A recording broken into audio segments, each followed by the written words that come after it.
It is no secret that organizations in the crypto industry have often clashed with authorities, with Ripple's current lawsuit vs.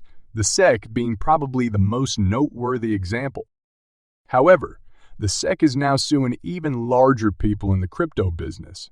Binance and Coinbase, two crypto juggernauts, have become the latest to dispute with us authorities.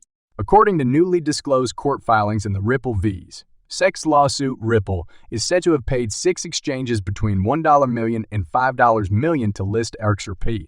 In light of these allegations, Ripple's chief technology officer, David Schwartz, has issued a response to provide some light on the situation. Schwartz elaborated in response to a conversation started by the anonymous self-proclaimed scam detective. Remember that in the newly published court filings, Exhibit 220 was highlighted by the crypto basic as evidence that there are reasonable reasons to assume that XRP does not satisfy the Howey test. If this came from the SEC itself, some supporters have said it would be game over for the agency. However, Mark Fagel, a former attorney for the SEC, has said unequivocally that the SEC did not author the paper. Scam Detective has recently tweeted about this as well.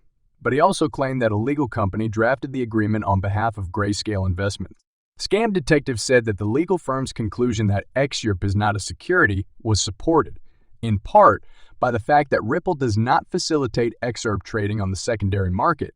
However, recent findings suggested that Ripple spent between $1 million and $5 million to 6 exchanges in 2017 to list XRP. Scam Detective determined that the Grayscale XRP Investment Trust dissolved in January 2020. Due to these charges. According to the accusations, Ripple has been after Coinbase for years to offer XRP. In answer, Schwartz provided some clarity on the situation's complexities. The assertions made are, he stressed, only allegations and the truth is far more nuanced. Schwartz provided an example to illustrate the processes that may underlie such claims. He elaborated that Ripple may initially choose not to pay a hefty price requested by an exchange in order to list XRP.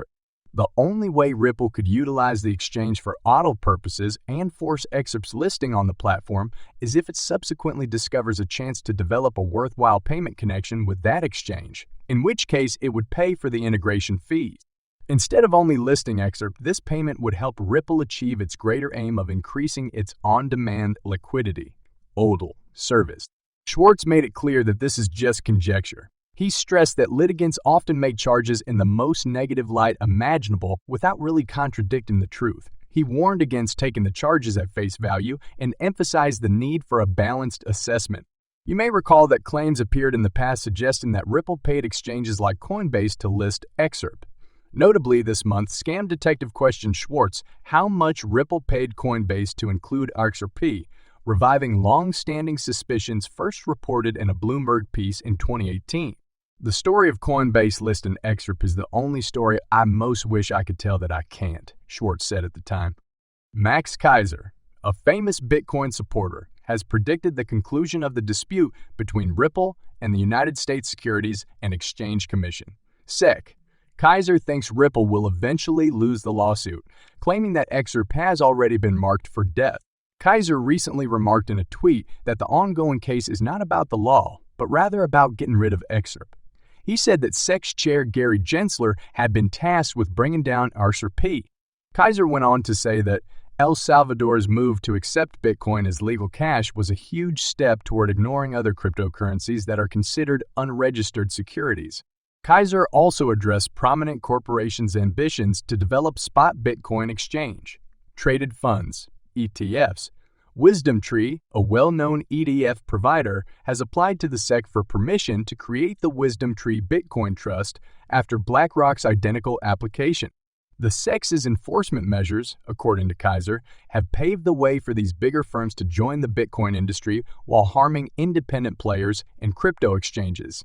Keiser, known for his unwavering support for Bitcoin, has been an outspoken opponent of altcoins, notably XRP, which he has called a sheketcoin on many occasions. In the continuing case against Ripple, he has linked himself with the SEC's assertions that XRP is a security. Keiser often uses the SEC's enforcement activities against other cryptocurrencies to disparage the XRP community. Members of the XRP community have shown a willingness to refute Kaiser's accusations in reaction to his statements. Notably, crypto law creator John Deaton agreed with one of Kaiser's allegations about the SEC. Deaton agreed that Gary Gensler, the SEC chair, is preserving incumbents and the existing quo while attempting to limit competition. Ripple stated on June 22 that its subsidiary Ripple Markets APAC PTLT has acquired IN, principal clearance from Singapore's central bank, the Monetary Authority of Singapore, MAS, for a major payments institution license.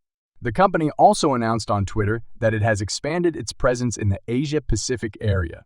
Ripple CEO Brad Garlinghouse said that the MAS continues to lead in digital asset regulation, recognizing its value in business and retail. Garlinghouse will explain how investment and clear legislation may assist with digital asset innovation at a symposium in Switzerland on June 27 as part of Ripple's engagement with the MAS. Ripple's chief legal officer, Stu Alderoty, claims that nations building crypto regulatory frameworks turn to Singapore for developing a clear taxonomy and licensing framework. Ripple executives remain confident in their win before the U.S. Securities and Exchange Commission and reiterate that XRP is not a securities. With the ongoing legal action by the United States Securities and Exchange Commission, SEC, against Ripple Labs reaching a critical juncture with the recent public release of Hyman's speech, related documents, all eyes are now on Judge Analisa Torres for the much-anticipated summary judgment. Essentially, the Hyman papers revealed the SEC's preference for Ethereum over other cryptocurrencies. Hyman maintained that digital assets that were first sold as securities might become non-securities. However, he only recognized Ethereum as a non-security, whereas XRP investors are currently dealing with the Ripple litigation based on the same principle. Judge Torres made a decision in March 2023 on both sides' applications to exclude expert evidence. Since the March ruling, more than 100 days have elapsed, and the summary judgment is still waiting. This prolonged wait surpasses the typical time period Judge Torres has taken from Dalbert judgments in past instances, indicating that a summary judgment in the Ripple litigation is possible. Surprisingly, the U.S. Federal Reserve has announced that the FedNow service would begin operations in July 2023. This service will allow banking institutions throughout the United States to offer rapid payment services 24 hours a day, 365 days a year. Notably, 3 Ripple-partnered banks have been engaged for the July 1 launch: Finastra, Volante Technologies, and AC Worldwide. This information has sparked debate in the cryptocurrency industry over whether the final Ripple case judgment must be handed before the FedNow service is launched to guarantee complete legal compliance. The progression of these events shows a convergence of conditions that might possibly make July 1, 2023, a watershed moment in Ripple's legal struggle with the SEC. As the cryptocurrency industry observes, the importance of this day may go well beyond Ripple, altering the regulatory environment for other digital assets.